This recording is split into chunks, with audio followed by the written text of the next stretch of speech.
This episode is sponsored by TherapyNotes, therapynotes.com. Be sure and check them out and be sure and use the promo code Gordon, Gordon, and you can try them out for 2 months for free.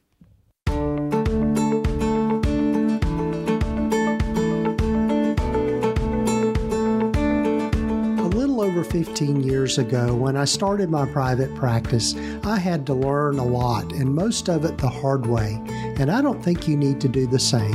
Hi, I'm Gordon Brewer, a licensed psychotherapist, and welcome to the Practice of Therapy podcast, part of the Psychcraft network of podcasts. Join me in this journey of discovery as we have conversations with other leaders and professionals in both the mental and allied health fields. Join us as we explore both the business and clinical sides of running a private practice.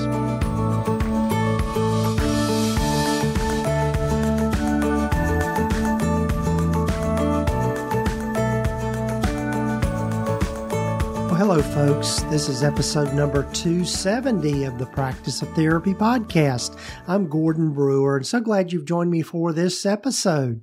I'm really looking forward to you hearing from my guest, Teresa Williams. And one of the things we tackle in this particular episode, we actually recorded this last year, but just now getting around to getting this one published. But I think it's a really great topic for us as therapists, those of us that are helpers in the caregiving world and the mental health space is, how do you cope with things?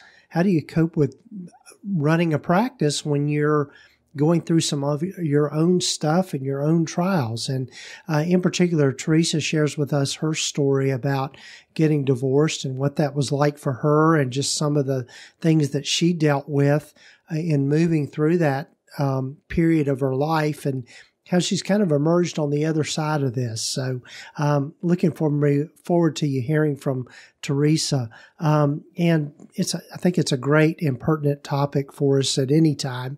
I think in my own journey, I've, gone through a lot of ups and downs, and I've shared with you all before here on this episode, just the struggles I've had with being a caregiver for my wife and all that entails with her health issues. And how do you navigate that and run a practice at the same time and also do that self-care that's so important in all of this. So, yeah, looking forward to you hearing from Teresa. But before we get to Teresa, if you haven't heard last week's episode number 269, I would invite you to go back and listen to that. I was real thrilled with the way that particular episode turned out. And it was an unusual episode in that you got to hear from pretty much all of the podcasters that are part of the Psychcraft network. Now, the Psychcraft network is something I started this past year, and it was really with the idea of building community around this whole podcasting kind of genre. And obviously, you're listening to a podcast now, so you're one of those consumers of podcasts. I wanted to share with you just some quick statistics around podcasting. And this is just something I looked up online.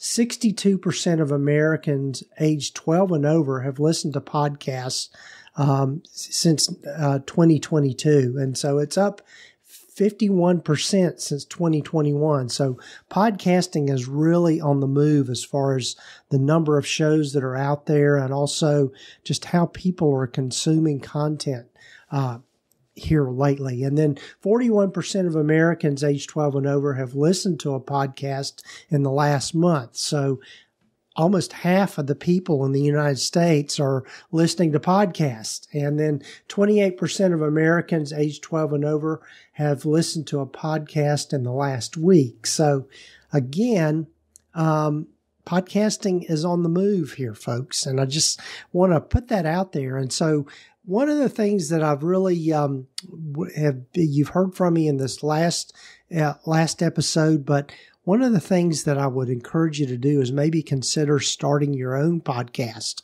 And if you're curious as to what that might be like or want to kind of ask the right questions around reasons you might want to start a podcast, put together this mini course that I collaborated with my fellow podcaster and colleague, James Marland.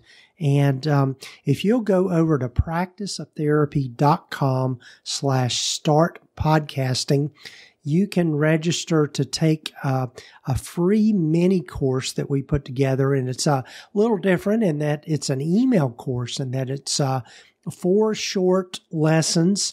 And when I say short, I'm talking about 5 to 6 minutes at the most of video that James and I did. And you'll get, when you sign up for that, you'll get 4 consecutive emails, one each day when you sign up for that. That'll kind of take you through thinking about podcasting and also introduce you to a new course that we've got coming out April 21st, which is going to be a live course so that we can give attention to detail in that particular course. We're limiting it to just 10 people in that live course. And our hope is that it will teach you everything you need to know about podcasting. Not everything, but most everything you need to know about starting your own podcast. So it'll take you through the A to Z of starting a podcast. And so if you're interested in the course, you can go to practiceoftherapy.com/podcast course, and you can learn more about the particular course and go ahead and enroll in that. Like we said, we're going to limit the number of people in it. So if you're really interested, I would say jump on it now.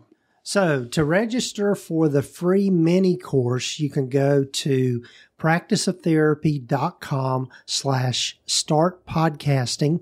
And that is the mini course entitled 4 Reasons for You to Start Your Podcast in 2023.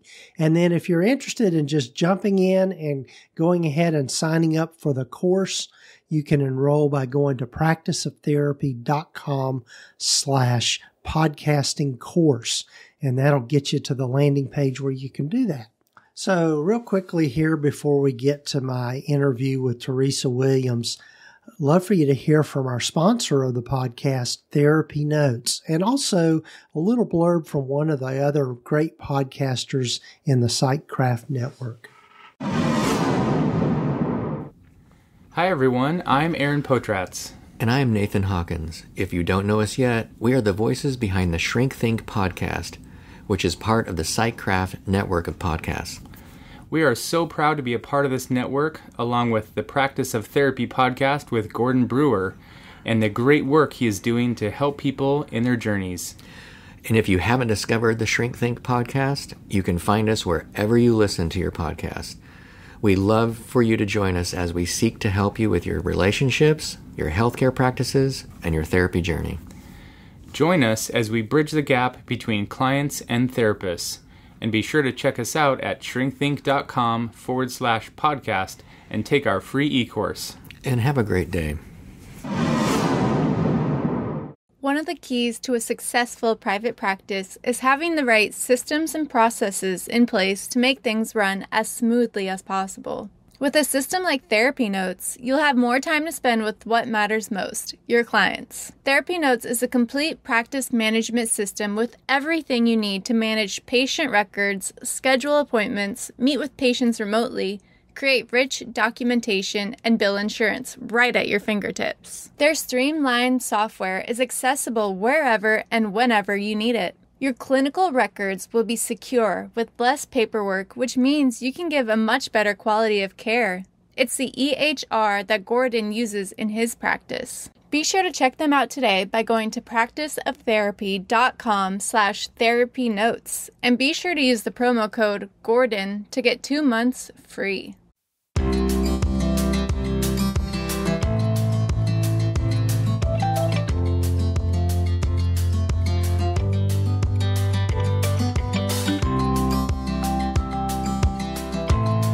Well, hello, everyone, and welcome to the podcast again. And I'm really glad for you to get to know Teresa Williams. Welcome, Teresa. Thank you, Gordon. So excited to be here. Well, I'm glad that we were able to connect, and it's through our mutual friend, Whitney Owens. And as I start with everyone, Teresa, why don't you tell folks a little bit about yourself and how you've landed where you've landed? Alrighty, well, I am in private practice. I'm a licensed professional counselor in Huntsville, Alabama. You can probably tell that by my southern accent. You have no accent I as have far no as I'm accent. concerned. So I see individuals and I do a lot of marriage and family. And this is a subject that is near and dear to my heart as I have unfortunately walked the path of being divorced and being able to come out on the other side of being healthy and whole, and want to be able to share that roadmap with other women. Oh, that's great. That's great.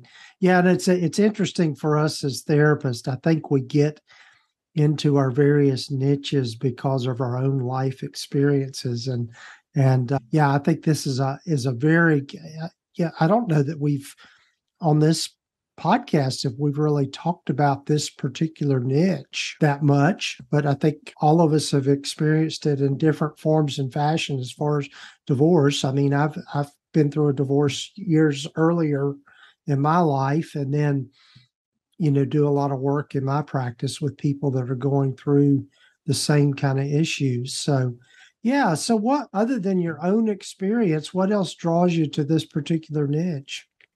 Well, for several reasons. Sometimes we don't realize how big of a loss that divorce is.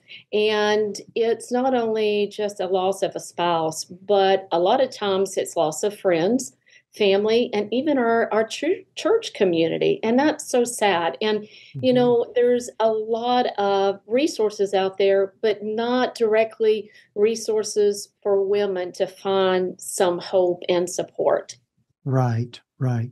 So in your work, I'm curious as to what are just kind of some common themes, I guess, maybe for lack of a better way of putting it, that you're seeing when women will come to you and are really struggling with this kind of a loss. Well, first off, depends on, which stage they're in, whether they're at what I call the beginning, at this shock stage, like, oh my gosh, what happened here? This is not what I wanted. I don't know what to do. Don't know where to go, where to turn. My whole world is just turned upside down. And I think from there, it's the loss of whatever was normal. It's not the same. And if there's children involved, then that's a whole other upheaval. So I think in the beginning, it's just, starting out and saying, whoa, wait a minute, what happened here? And where do I go? I think if they're in the middle of it to where there's attorneys involved and they're in what I call the messy middle, where it just gets complicated and there's fighting and bickering back and forth between their spouse and the attorneys, and then getting children scooted back and forth. It's just like, oh my gosh, will I ever get through this? What do I need to do? Where do I need to turn? And then the last stage is when the divorce is final and you sit around kind of what I call in the rubble, and you go, again, what just happened? This has been a whirlwind. How do I pick up the pieces? How do I find that new norm? And what even does the new norm even look like? Right, right. I know in my own work with folks, and I typically, and I guess it's just because I'm a male, but I get a lot of men that are going through similar kinds of things, and I think it's helpful to couch things in terms of grief, and that there is a lot of grief around divorce. You want to say more about that? Well, I think sometimes that we look at it and we don't realize that when I talk about grief and I talk about those losses, if there's a death, usually someone, the family and friends and church and the community will always rally around that person. And when there's a divorce, that's not the case. There's often criticism, there's often judgment, there's some support, but a lot of times you'll hear from friends, like in my particular case, we had couple friends and their response is, well, I don't want to pick sides. I don't want to get involved. And so that's a big loss when you lose all of your footing right out from underneath of you. Right, right. Yeah. And yeah, and I think it's something else you mentioned that I think is important to remember is helping people move through the grief of this. And I do, yeah, it's funny because I do a lot of work with folks in grief and do a lot of grief therapy. But I think one way to think about it is it's not something you get over. Right. It's like that's kind of ridiculous. It's something you move through. Exactly. And so I think, and a very good point in that with divorce, you don't have the same kind of support that you would if it were a death. No, you don't. And it should be that way. But unfortunately, most of the time it's not. Mm-hmm. Yeah. Well, I know that there's probably folks out there listening that are therapists and counselors and that sort of thing that might be going through something like this. And how do you maintain, your work as a professional and being able to move? Because, like you said, I mean, with a death, most of the time people understand it or give you the time off to grieve and go through all of that. But with divorce, you're probably not going to get that time allotment or that kind of stuff. No, you're not, unfortunately, although you should, but you don't. So, giving a little bit of background, my own story, I went through a very messy divorce several years ago, and mine went through my ex-husband had an affair, and it was very public. And so going through that was just like my whole life was just out on display. And yet I still had to work. I still had to make a living and go on. And, doing your own work as a therapist, I will say I've got my own therapy.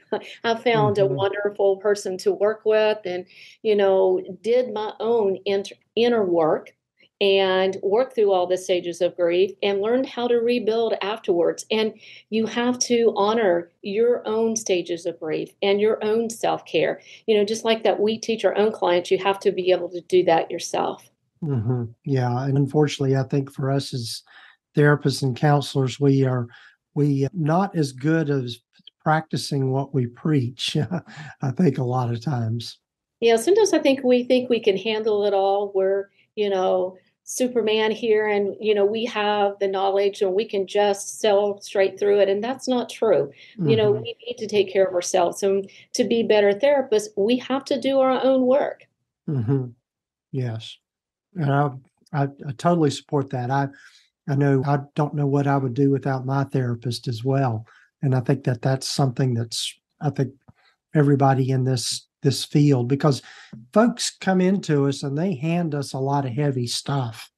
And we need to be able to process that and understand just kind of, I know I've had a few other guests on the podcast where we talked about vicarious trauma. And so that might be something for you to think about, for you to maybe speak about, Teresa, is when you're working with people that are going through a divorce, how do you do your self-care when you figure out that, okay, this is kind of hitting some soft spots for me?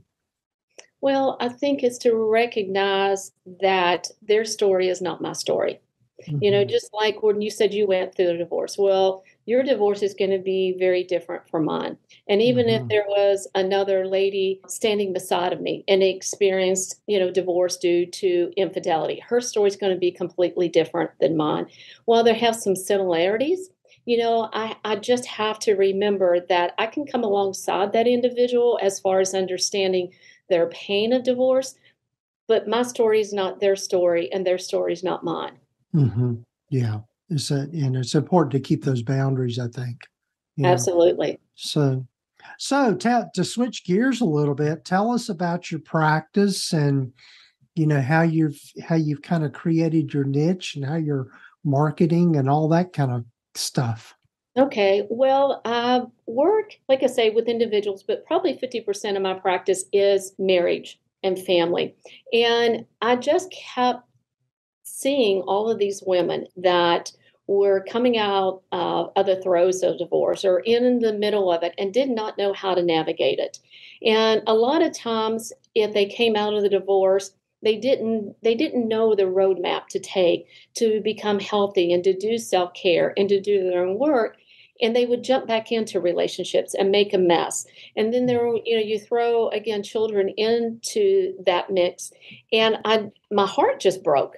Mm-hmm. And I don't think anybody walks going through a divorce or any other major event perfectly. So there's no such thing as a perfect roadmap. But there are guidelines to do to help that individual navigate some of the pitfalls that go along with being divorced, and also to gain strength. So, I think the biggest thing I see with women is they have no self-esteem.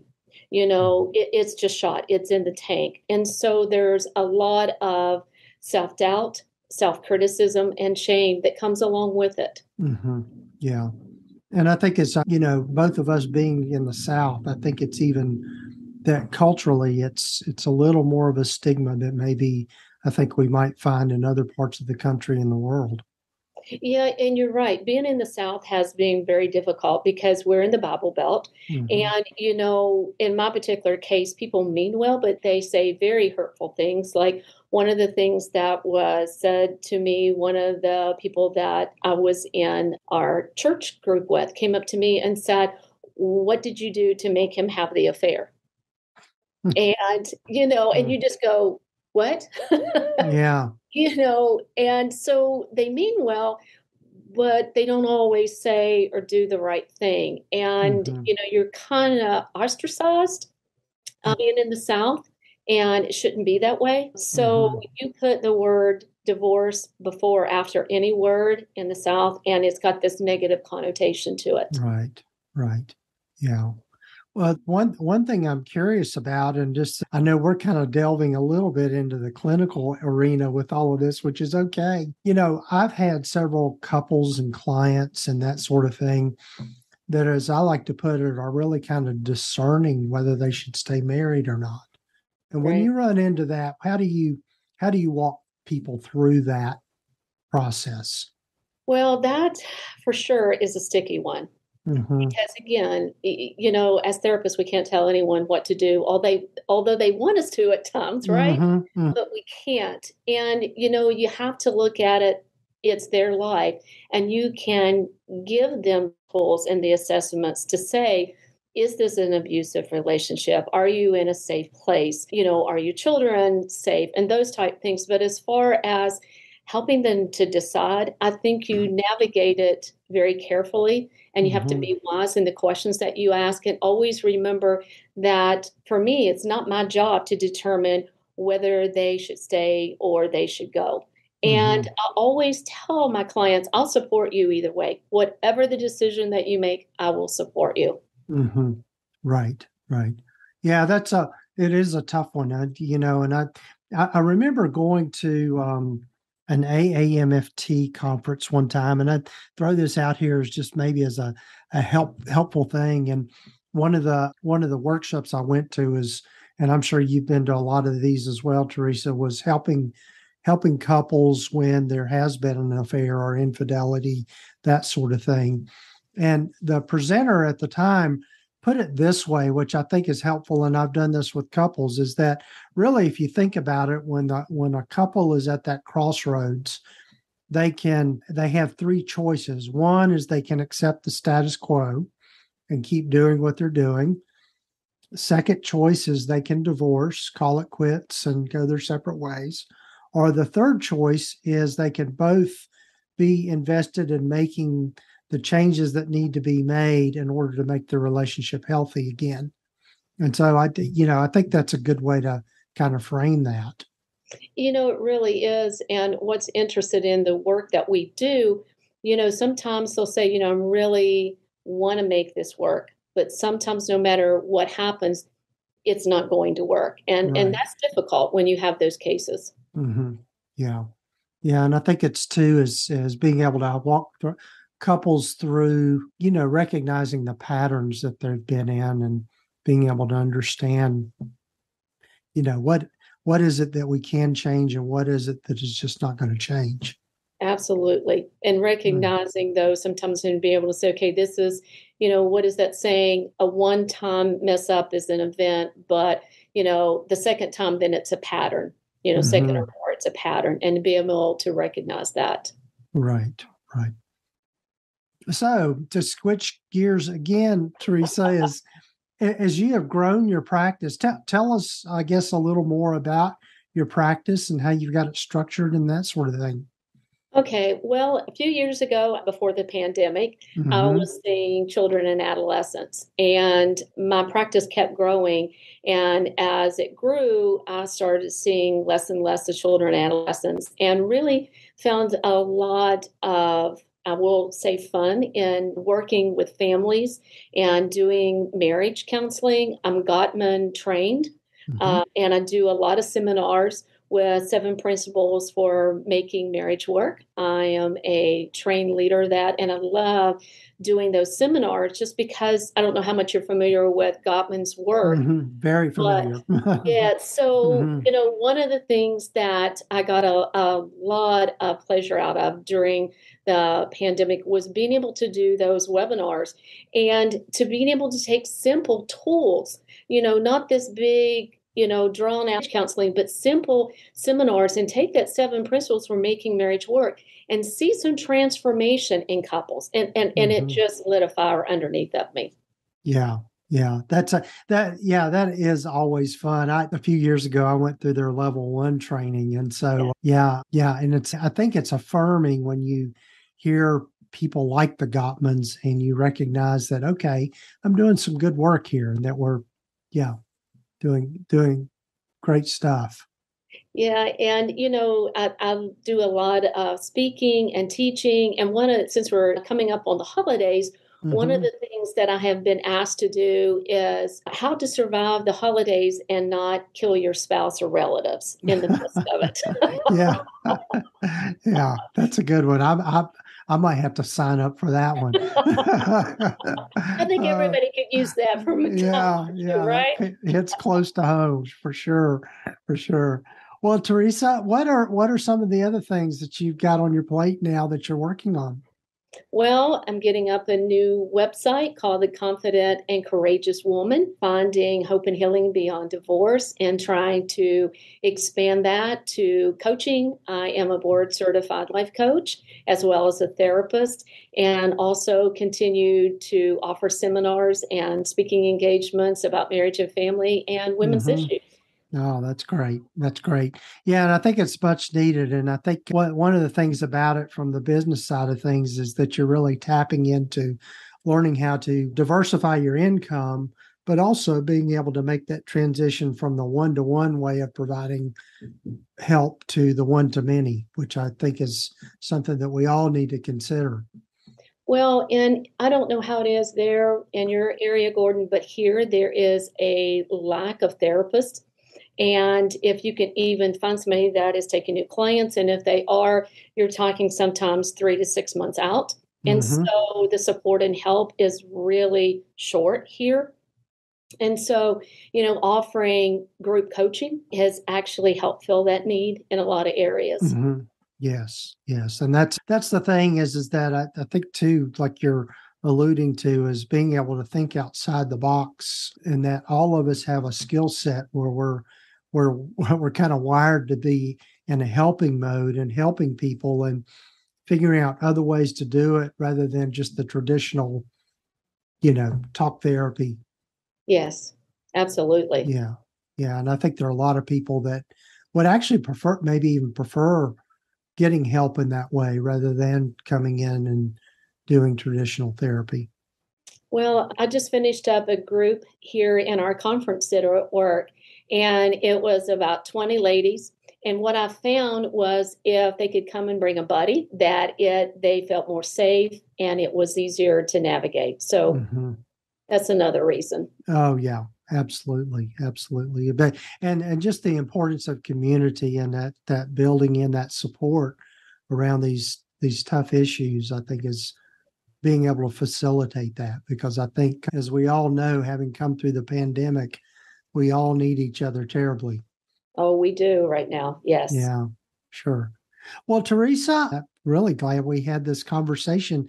Tell folks how they can get in touch with you. They can go on theconfidentandcourageouswoman.com, or they can reach me at Teresa WilliamsCounseling.com. Awesome. And we'll have links here in the show notes and the show summary so people can easily get to this.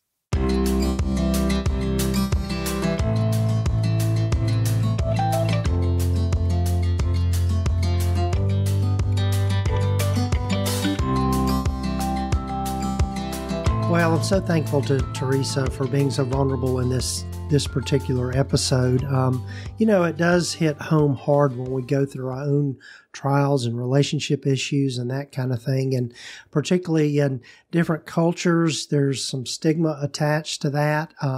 As we talked about in this particular episode, I think here in the South, and as I like to refer to it as the belt buckle of the Bible Belt, there's a whole mindset and just kind of sense of values and norms that might not fit with who we are as people, but having to navigate that and being, as I like to say, kind and compassionate to people on, kind of both sides of things. So yeah, it's tough to navigate sometimes. And anyway, I appreciate Teresa's candor and her willingness to kind of share part of her story around all of this.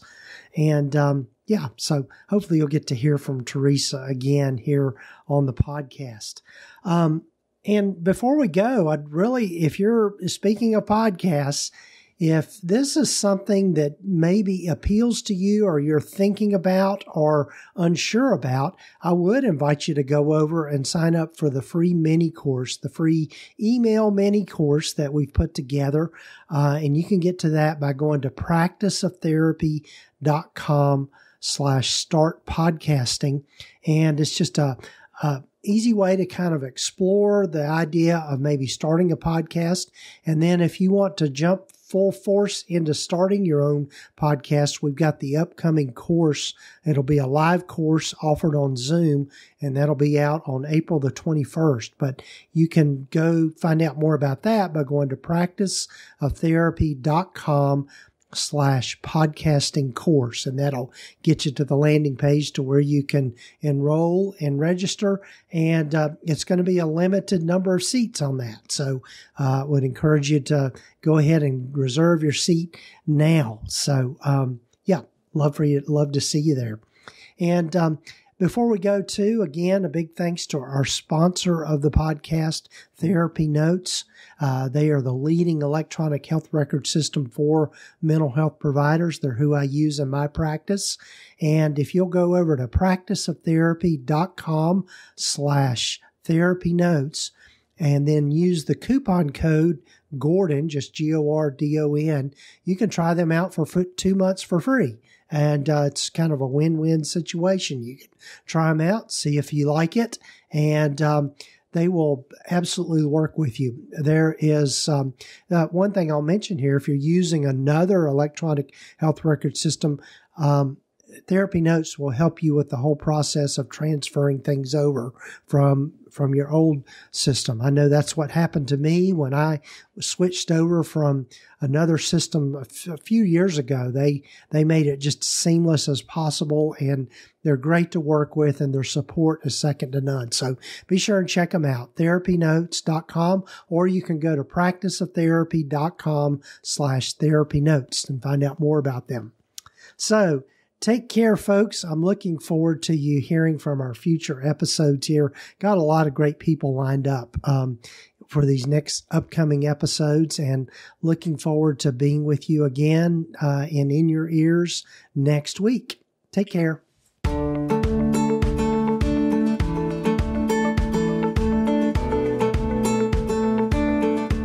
You've been listening to the Practice of Therapy podcast with Gordon Brewer, part of the Psychcraft network of podcasts. You can find out more about the other great podcasts in the network by visiting psychcraftnetwork.com. And if you haven't done so already, please visit us at practiceoftherapy.com and get your free private practice startup guide, along with a lot of other great resources and webinars and free things just by visiting. Also, be sure to follow us wherever you might be listening to your podcasts. This podcast is intended to be educational in purpose and is not intended to give legal, accounting, or counseling advice. If you need a professional, find the right person for that.